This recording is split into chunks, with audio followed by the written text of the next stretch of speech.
La Genèse, chapitre 48. Après ces choses, l'on vint dire à Joseph, « Voici ton père est malade. » Et il prit avec lui ses deux fils, Manassé et Éphraïm. On avertit Jacob et on lui dit, « Voici ton fils Joseph qui vient vers toi. » Et Israël rassembla ses forces et s'assit sur son lit. Jacob dit à Joseph, « Le Dieu puissant m'est apparu à Luz, dans le pays de Canaan, et il m'a béni. Il m'a dit, « Je te rendrai fécond, je te multiplierai, et je ferai de toi une multitude de peuples. Je donnerai ce pays à ta postérité après toi, pour qu'elle le possède à toujours. » Maintenant les deux fils qui te sont nés au pays d'Égypte, avant mon arrivée vers toi en Égypte, seront à moi. Éphraïm et Manassé seront à moi, comme Ruben et Siméon. Mais les enfants que tu as engendrés après eux seront à toi. Ils seront appelés du nom de leurs frères dans leur héritage. À mon retour de Padan Aram, Rachel mourut en route auprès de moi, dans le pays de Canaan, à quelque distance d'Éphrata. Et c'est là que je l'ai enterrée, sur le chemin d'Éphrata, qui est Bethléem. Israël regarda les fils de Joseph et dit, « Qui sont ceux-ci » Joseph répondit à son père, « Ce sont mes fils que Dieu m'a donnés ici. » Israël dit, « Fais-les, je te prie, approcher de moi, pour que je les bénisse. » Les yeux d'Israël étaient appesantis par la vieillesse. Il ne pouvait plus voir. Joseph les fit approcher de lui et Israël leur donna un baiser et les embrassa. Israël dit à Joseph, « Je ne pensais pas à revoir ton visage, et voici que Dieu m'ait fait voir même ta postérité. » Joseph les retira des genoux de son père, et il se prosterna en terre devant lui. Puis Joseph les prit tous les deux, Éphraïm de sa main droite à la gauche d'Israël, et Manassé de sa main gauche à la droite d'Israël, et il les fit approcher de lui. Israël étendit sa main droite et la posa sur la tête d'Éphraïm, qui était le plus jeune, et il posa sa main gauche sur la tête de Manassé. Ce fut avec intention qu'il posa ses mains ainsi, car Manassé était le premier-né. Il bénit Joseph et dit, « Que le Dieu en présence duquel ont marché mes pères Abraham et Isaac, que le Dieu qui m'a conduit depuis que j'existe jusqu'à ce jour, que l'ange qui m'a délivré de tout mal, bénisse ses enfants, qui soient appelés de mon nom et du nom de mes pères Abraham et Isaac, et qui multiplie en abondance au milieu du pays. » Joseph vit avec déplaisir que son père posait sa main droite sur la tête d'Éphraïm. Il saisit la main de son père pour la détourner de dessus la tête d'Éphraïm et la diriger sur celle de Manassé. Et Joseph dit à son père, « Pas ainsi mon père, car celui-ci est le premier-né. Pose ta main droite sur sa tête. » Son père refusa et dit, « Je le sais mon fils, je le sais.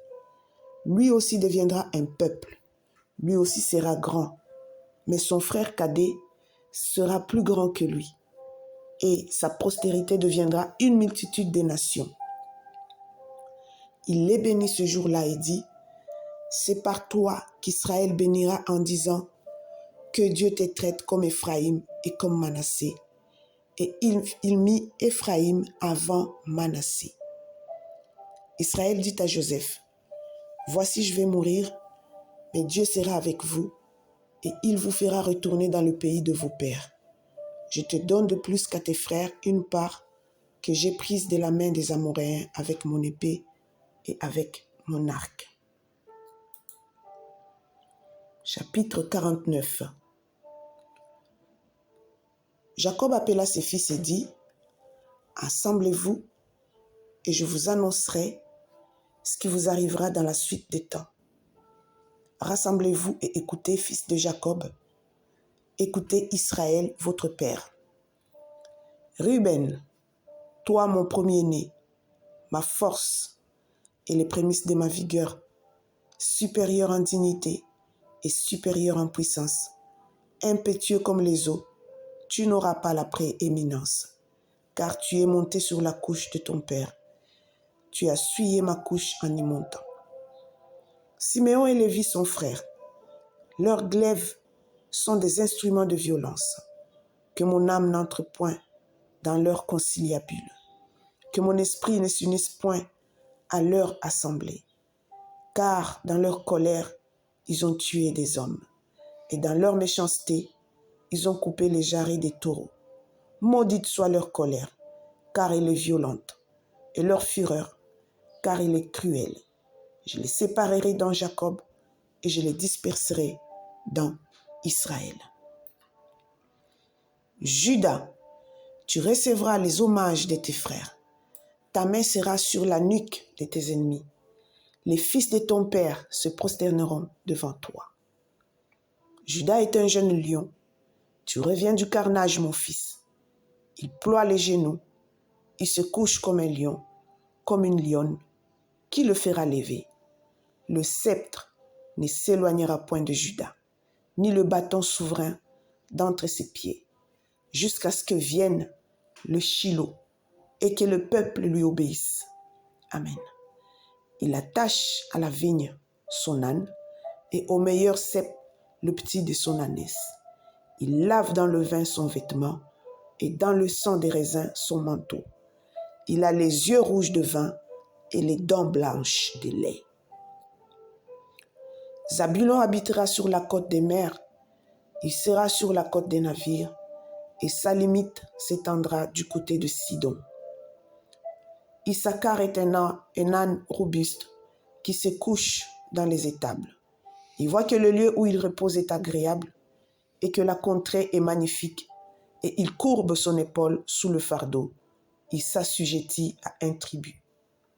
Dan jugera son peuple comme l'une des tribus d'Israël. Dan sera un serpent sur le chemin, une vipère sur les sentiers, mordant les talons du cheval pour que le cavalier tombe à la renverse. J'espère en ton secours, ô Éternel. Gad sera assailli par des bandes armées, mais il les assaillera et les poursuivra. Azer produit une nourriture excellente. Il fournira les mets délicats des rois. Nephtali est une biche en liberté. Il profère de belles paroles. Joseph est un rejeton d'un arbre fertile. Le rejeton d'un arbre fertile près d'une source. Les branches s'élèvent au-dessus de la muraille.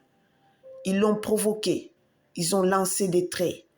Les archers l'ont poursuivi de leur haine, mais son arc est demeuré ferme, et ses mains ont été fortifiées par les mains du Tout-Puissant de Jacob. Il est ainsi devenu le berger, le rocher d'Israël. C'est l'œuvre du Dieu de ton Père qui t'aidera. C'est l'œuvre du Tout-Puissant qui te bénira. Des bénédictions des cieux en haut, des bénédictions des eaux en bas, des bénédictions des mamelles et du sein maternel. Les bénédictions de ton Père s'élèvent au-dessus des bénédictions de mes pères jusqu'à la cime des collines éternelles. Qu'elles soient sur la tête de Jacob, de Joseph, sur le sommet de la tête du prince de ses frères. Benjamin est un loup qui déchire. Le matin, il dévore la proie, et le soir, il partage le butin. Ce sont là tous ceux qui forment les 12 tribus d'Israël, et c'est là ce que leur dit leur père en les bénissant. Il les bénit chacun selon sa bénédiction, puis il leur donna cet ordre. Je vais être recueilli auprès de mon peuple, enterrez-moi avec mes pères, dans la caverne qui est au champ d'Ephron, le Héthien, dans la caverne du champ de Macpéla, vis-à-vis de Mamré dans le pays de Canaan. C'est le champ qu'Abraham a acheté d'Ephron, le Héthien, comme propriété sépulcrale. Là, on a enterré Abraham et Sarah, sa femme. Là, on a enterré Isaac et Rebecca, sa femme.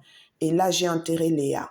Le champ et la caverne qui s'y trouvent ont été achetés des fils de Heth.